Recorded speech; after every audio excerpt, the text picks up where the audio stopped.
ini bincang-bincang perkara agama, ya, bincang-bincang perkara tauhid. Telah hadir narasumber kita 2 orang ini.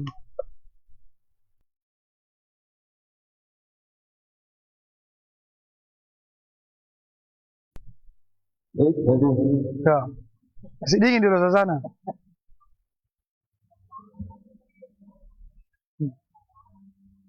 Ya. Assalamualaikum warahmatullahi wabarakatuh. Waalaikumsalam warahmatullahi wabarakatuh. Alhamdulillah, puji syukur kita panjatkan kepada Allah Subhanahu wa taala. Karena pada malam hari ini dari kita dalam suasana yang hangat, walaupun sebelumnya sempat hujan, namun insyaallah hujan itu membawa berkah untuk kita semua. Amin. Dan kemudian kita aturkan salam dan salawat kepada junjungan kita Nabi Muhammad sallallahu alaihi wasallam, kepada para keluarganya, para sahabatnya, serta orang-orang yang mengikutinya dengan benar hingga tidak mengakhirnya. Alhamdulillah, malam ini kembali kita bisa bincang santai perkara tauhid, dan di malam yang hangat ini kita ada 2 pengajar kita, yaitu guru kita Ustaz Abdul Sufyano dan Ustaz Sufyan Abu Hasan. Baik, mungkin ada ke Ustaz.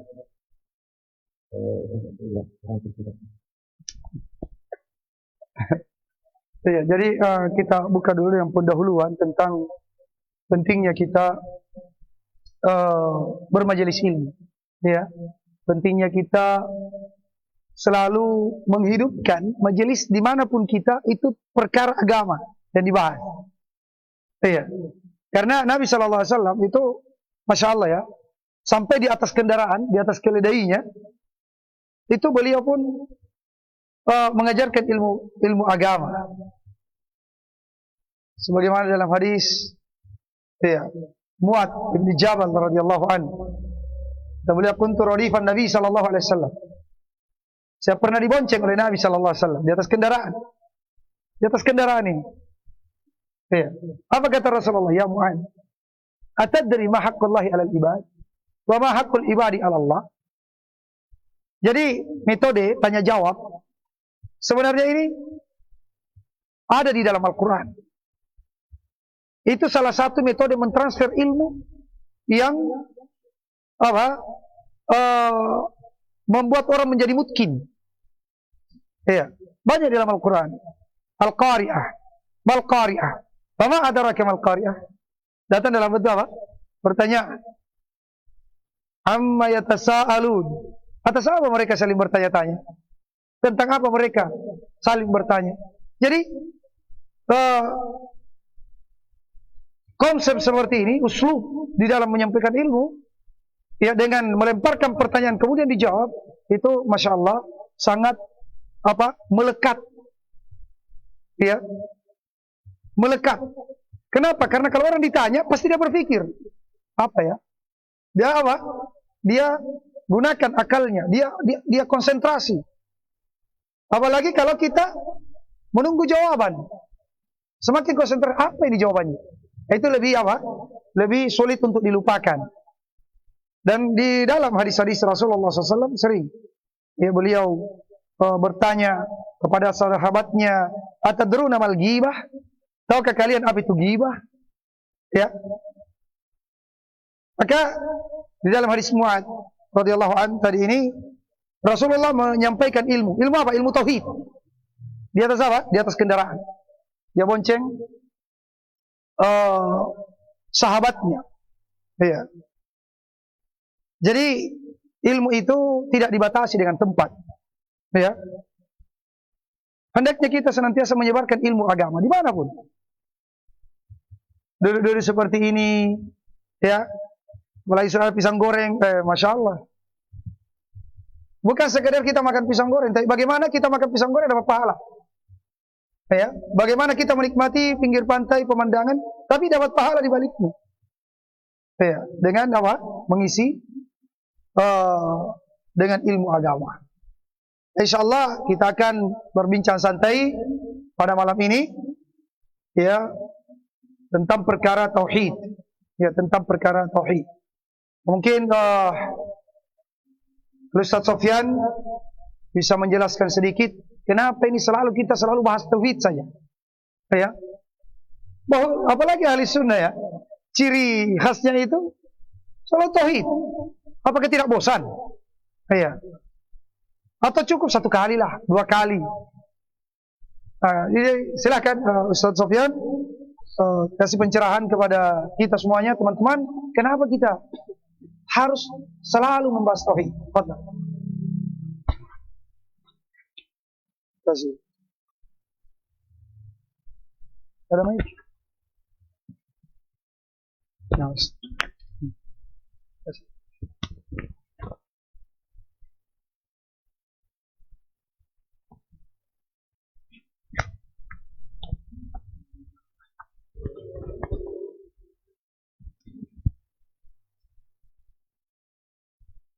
Assalamualaikum warahmatullahi wabarakatuh. Bismillahirrahmanirrahim. Alhamdulillahirabbil alamin. Wa bihi nasta'inu ala umuri dunya waddin. Wassalatu wassalamu ala al-mab'uuthi rahmatan lil alamin. Nabiyyina Muhammadin wa ala alihi wa ashabihi ajma'in. Amma ba'd. Allah Subhanahu wa taala berfirman dalam Al-Qur'an, "Laqad kana lakum fi Rasulillahi uswatun hasanah." Sungguhnya pada diri Rasulullah sallallahu alaihi wasallam itu terdapat suri tauladan yang baik untuk kalian. Maka beliau merupakan sebaik-baik contoh untuk kaum muslimin, untuk seluruh manusia. Dan di antara hal yang beliau contohkan adalah bagaimana beliau memprioritaskan pembahasan tauhid kepada umatnya. Ketika Allah Subhanahu wa taala menurunkan ayat Ya ayyuhal muddatsir, yang merupakan ayat yang pertama kali turun untuk diangkatnya Rasulullah SAW menjadi seorang rasul. Ya ayyuhal muddatsir, wahai orang yang berselimut, qum fa'anzir, berdirilah dan berikan peringatan. Peringatan dari apa? Peringatan dari kesyirikan. Di zaman Rasulullah SAW itu dosa banyak jenisnya. Ya. Bahkan banyak tindakan kriminal. Orang membunuh anaknya sendiri karena takut miskin. Orang membunuh anak perempuan hanya karena rasa malu. Ini kan tindakan kriminal, tindakan dosa. Ya. Kalau zaman sekarang ini dibilang apa? Melanggar hak asasi manusia, bahkan lebih parah daripada itu. Ya. Orang perjudian, kemudian kecurangan dalam jual beli, itu terjadi. Riba, memakan harta anak yatim dengan zalim, zina, dan seterusnya. Tapi kenapa Rasulullah SAW tidak mengurus itu dulu? Kenapa bukan ayat yang turun pertama kali membahas tentang itu?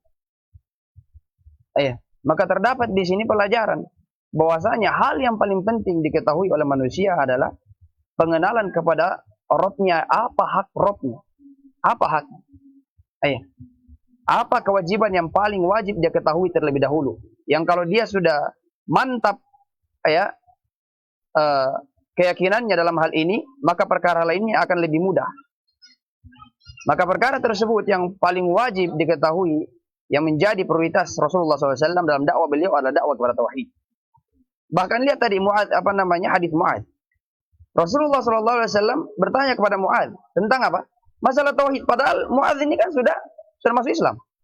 Dia sudah tahu kesyirikan. Dia sudah tahu apa itu tauhid. Tapi bersamaan dengan itu, Rasulullah memberikan pertanyaan sederhana. Tapi masalah tauhid ini yang ditanyakan, ya Mu'adz, atadri ma haqqullah 'alal ibad? Apakah engkau tahu apa haknya Allah Subhanahu wa taala atas hamba-hambanya? Wa ma haqqul ibad 'ala Allah? Apa haknya hamba untuk Allah Subhanahu wa taala? Ya. Pertanyaan tentang tauhid ini bukan sekedar masalah tambah wawasan. Tapi yang paling penting adalah nutrisi hati. Betapa banyak kaum muslimin melalaikan pembahasan ini. Sehingga di antara kaum muslimin ada yang mereka mengucapkan la ilaha illallah, mengaku mengesahkan Allah, tapi mereka menyekutukan Allah tanpa mereka sadari. Karena kurangnya dibahas masalah ini. Dai-dai di Indonesia banyak, tapi sedikit yang membahas tentang masalah tauhid ini. Maka merupakan jalan Rasulullah SAW itu senantiasa memprioritaskan dakwah tauhid, bahas tentang tauhid. Ya, bukan masalah ya, prioritasnya bukan masalah tambah wawasan. Ya, tapi masalah apa? Nutrisi hati, memperkokoh iman, memperkokoh keyakinan. Sebab masalah iman, masalah keyakinan ini ya, pembahasan tentang iman, pembahasan tentang tauhid itu adalah apa? Pembahasan yang akan melemah di hati ketika seseorang tidak berkesinambungan dalam mengkajinya, dalam mempelajarinya. Maka itu hal yang sangat penting untuk dibahas. Dan asal dari tauhid, pokok dari tauhid adalah al-mahabbat wa ta'lim. Kecintaan dan pengagungan kepada Allah Subhanahu wa taala. Siapa yang dia paling cintai? Siapa yang dijadikan prioritas? Maka perlu selalu diingatkan apa prioritasnya dalam hidup. Ketika seseorang lalai dengan dunia, ketika seseorang menangis hanya kehilangan dunianya. Ingat apa tujuan penciptaan dia dan apa hal yang menjadi prioritas dia, apa hal yang paling dia cintai. Maka hal yang paling dia cintai kalau dia mengingat adalah Allah Subhanahu wa taala. Zat yang paling dia cintai. Yang paling harus dia prioritaskan. Lebih daripada dirinya sendiri, lebih daripada keluarganya, lebih daripada urusan dunianya. Selalu dia prioritaskan Allah Subhanahu wa taala. Hal yang menakjubkan melihat kaum muslimin ketika dia mengatakan dia orang yang dia seorang muslim, dia menganggap Tuhannya adalah Allah, tapi dia menuhankan uang, dia menuhankan hawa nafsu, dia menghambakan diri kepada pekerjaannya. Ketika urusan sholat dia rela tinggalkan, tapi ke pekerjaannya dia takut kekurangan dari rezekinya. Menunjukkan apa? Kedudukan Allah di sisinya apa? Sangatlah rendah bagi dia. Maka membahas tentang tauhid itu hal yang sangat dibutuhkan. Allah Subhanahu wa taala berfirman, "Ya ayyuhalladzina amanu taqullaha ya ayyuhalladzina amanu ittaqullaha wa la tamutunna illa wa antum muslimun." Janganlah kalian mati kecuali dalam keadaan Islam. Karena kita tidak tahu sampai kapan kita berpegang teguh dengan agama yang benar ini. Wa'bud rabbaka hatta ya'tiyakal yaqin. Beribadahlah kepada Rabbmu sampai ajal menjemputmu. Dan kata Abdullah bin Abbas, setiap ada kata ibadah dalam Al-Quran, maka maksudnya adalah mentauhidkan Allah dalam ibadah. Berarti tauhid itu tidak ada batas namanya. Berarti pembahasan tauhid ini tidak ada batas akhir. Ya kan? Tadi dikatakan bahwa waktu baca hatta ya itu berarti sampai kematian mencukupi tidak. Jadi keliru kalau pada orang mencukupkan belajar tauhid 1 tahun, 2 tahun, ya sampai selesai 1 kali kita usul salat itu mahal. Ya harapan supaya kita meninggal di atas tauhid. Karena ini nama amalan berkhawatir. Amalan itu nanti dinilai tergantung politiknya. Dan telah disebutkan tadi bahwa ini melemah, ya, tauhid itu bisa melemah. Kita terus butuh untuk diasah, disiram ke hati kita dengan tauhid. Ya mungkin ada teman-teman yang mau bertanya.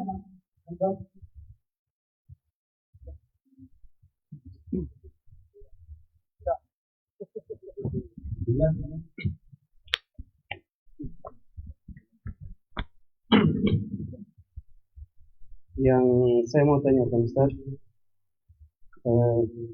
kadang biasa di kampung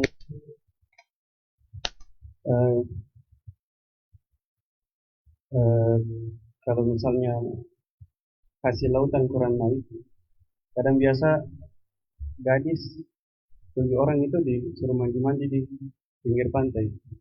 Nah, ini saya mau tanyakan Ustaz, bagaimana hukumnya Ustaz?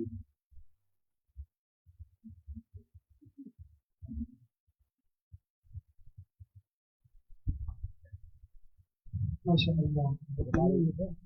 Tradisi baru lagi saya dengar ini. Jadi ada kebiasaan, tradisi sebagian masyarakat kita, kalau kurang hasil nelayan, kurang ikan dia dapat, maka 7 gadis disuruh pergi mandi-mandi di pinggir pantai. Iya. Ini subhanallah, tidak tahu apa keyakinannya, apakah mungkin gadis itu lebih menarik ikan supaya atau sebagai pemancing ikan supaya cepat-cepat banyak yang naik.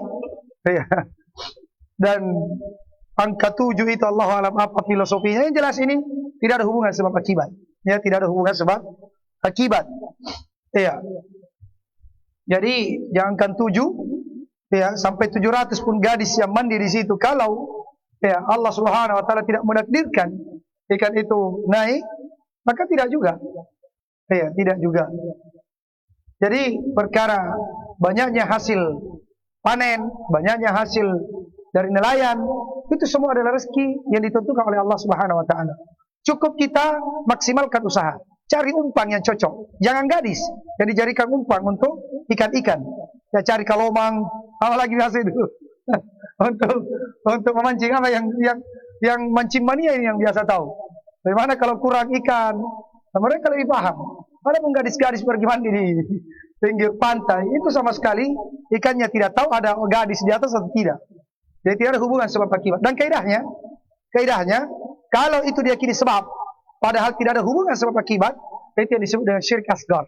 Dan syirik asgar itu lebih besar daripada dosa besar. Jadi ini nasihat bahwa tradisi seperti ini ditinggalkan. Ya, tempuh sebab-sebab yang memang ada hubungan sebab akibat. Ya. Dan harus diketahui bahwa ada di sana sebab imania yang jauh lebih kuat dibanding sebab hisia. Ya, tawakal, berdoa kepada Allah. Ya, kemudian banyak istighfar. Nah, ini semua sebab apa ini? Datangnya banyak ikan. Ya. Dia jaga sholat 5 waktu. Ya, dia banyak bersedekah. Itu sebab apa namanya? Sebab imania. Ya. Itu juga sebab. Ya, sebab. Dan itu lebih kuat. Ya. Kalau orang sekarang biasa dia istilahkan jalur langit. Ya. Jalur langit. Karena menembus ke atas. Ya, menembus ke atas. Kemudian dia juga tempuh sebab-sebab yang hisia. Ya, dia pergi cari ikan di saat memang musimnya. Di saat musimnya. Kemudian di tempat yang memang diperkirakan banyak, ya, banyak ikannya. Nah, yang penting jangan membom, ya. Membom ikan tidak boleh. Itu dilarang oleh pemerintah. Dilarang oleh pemerintah. Jadi tradisi-tradisi yang seperti tadi hendaknya ditinggalkan, karena itu adalah salah satu dosa besar, masuk dalam kategori syirik asghar kalau diyakini sebagai sebab, ya, yang tidak ada hubungan sebab akibat. Barakallahu. Fadhal yang baik. Ya, sambil ada tukang cicipinya juga. Silakan. Jadi ada pertanyaan, Ustaz. Bagaimana reaksinya kalau kita mencintai Rasulullah SAW dan mungkin kan Rasulullah SAW akan memberikan syafaat. Yang kita pesan itu nanti terjadi dalam kehidupan mencintai Rasulullah SAW. Apakah boleh itu meminta syafaatnya langsung atau bagaimana, Ustaz? Karena kita juga disuruh mencintai Rasulullah dan dari kemudian beliau juga memberikan syafaat. Nah, ini pembahasan kedua arba'in. Silakan. Boleh kita langsung meminta kepada Rasulullah syafaat. Nah, gitu kan. Apalagi yang pergi umrah, ya kan? Langsung minta di kuburan.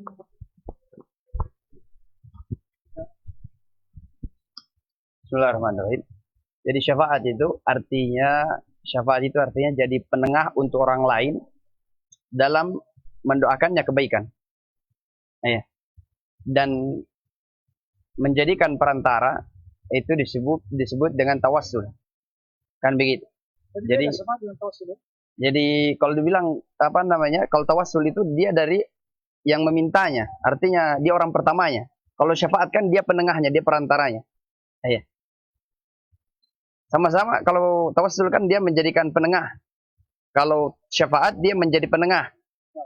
Ya. Jadi meminta, menjadikan perantara. Rasulullah SAW mengharapkan syafaat beliau. Maka andai kata itu adalah hal yang benar, hal yang bagus, maka tentunya para sahabat akan mendahului kita.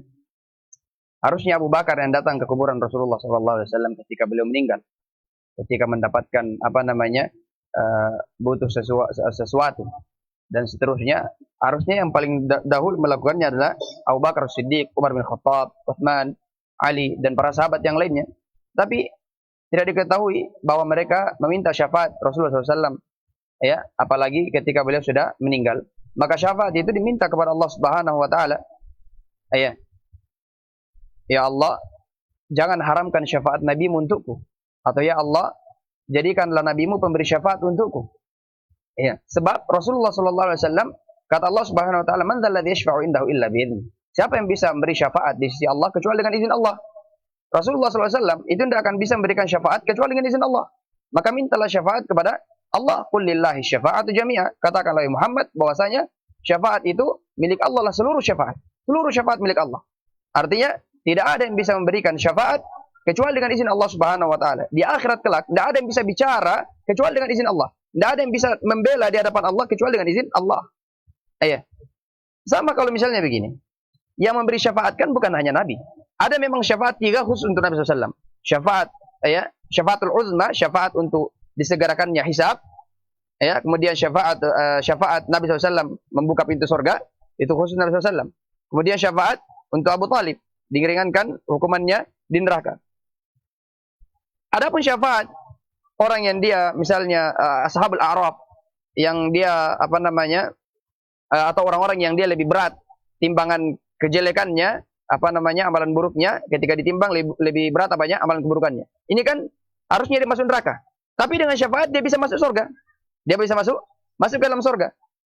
Dan yang bisa memberi syafaat ini bukan hanya Rasulullah SAW. Juga anaknya. Kalau dia punya anak yang saleh. Dia punya anak saleh bisa memberikan syafaat untuknya sebagaimana dalam hadis-hadis. Tapi apakah orang datang di kuburan anaknya yang sudah meninggal misalnya? Anak bayinya meninggal. Atau anaknya yang dulu soleh. Ketika dia meninggal, apakah dia datang di kuburan anaknya? Meminta syafaat ke anaknya? Tidak. Kenapa ke kuburan Nabi saja? Padahal banyak bisa memberikan syafaat. Padahal itu semua bisa memberi syafaat dengan izin Allah Subhanahu wa taala. Maka syafaat itu diminta kepada Allah. Ya Allah, jadikan Nabi SAW, jadikan teman-temanku orang yang beriman, itu memberi syafaat untukku di akhirat kelak. Jangan haramkan mereka, Allah. Jangan haramkan syafaat mereka untukku. Dan begitu. Jadi hati ini bergantung kepada Allah. Bergantung kepada Allah, bukan bergantung kepada manusia. Makanya Nabi SAW selalu mendidik para sahabat untuk senantiasa bergantung kepada Allah. Karena dahulu kaum musyrikin itu selalu bergantung kepada selain Allah, bergantung kepada orang soleh yang telah meninggal, bergantung kepada jimatnya, bergantung kepada selain Allah Subhanahu wa taala. Maka didikan Nabi SAW itu hendaknya hati seorang yang beriman dia bergantung kepada Allah, bukan bergantung kepada manusia. Jadi orang yang datang ke kuburan Nabi hatinya bergantung kepada Nabi SAW. Padahal Nabi SAW tidak bisa memberi syafaat kecuali dengan izin Allah Subhanahu wa taala. Qul lillahi syafa'atu jami'a. Katakan wahai Muhammad bahwasanya milik Allah lah seluruh syafaat. Baik. Nanti ada syarat. Syarat seseorang itu bisa mendapatkan syafaat. Karena syarat syafaat ada 2 ya. Jadi syafaat itu Rasulullah SAW ditanya oleh Abu Hurairah radhiyallahu anhu, "Ya Rasulullah, man as'adun nasi bi syafa'atik?" Siapa orang yang paling berbahagia dengan syafaatmu? Siapa orang yang paling berbahagia dengan syafaatmu? Rasulullah SAW mengatakan apa? Man qala la ilaha illallah khalisan min qalbih. Siapa yang mengucapkan la ilaha illallah murni ikhlas dalam hatinya.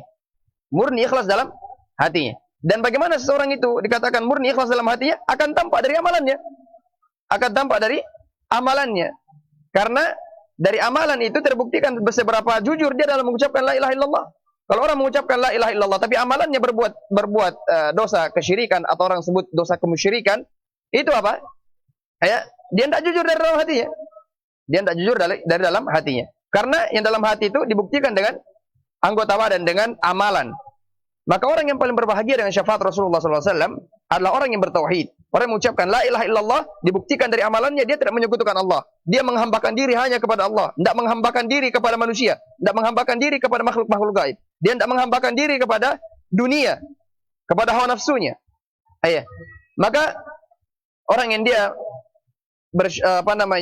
bertauhid, mengisahkan Allah Subhanahu wa taala, itu syarat utama dia mendapatkan syafaat Rasulullah SAW. Kemudian itu syarat yang pertama. Syarat yang kedua, Ya, syafaat itu dengan izin Allah Subhanahu wa taala sebagaimana kita sebutkan tadi, man dzalladzi yashfa'u indahu illa biiznih. Ya, sedangkan meminta kepada Rasulullah SAW setelah beliau meninggal itu masuk dalam kesyirikan. Ya, jadi kalau dia sudah berbuat syirik, berarti sudah batal syarat yang pertama. Hujan makin deras ya. Ya, hujan semakin deras. Kita cukupkan. Allahumma sayyiban nafi'an. Baik.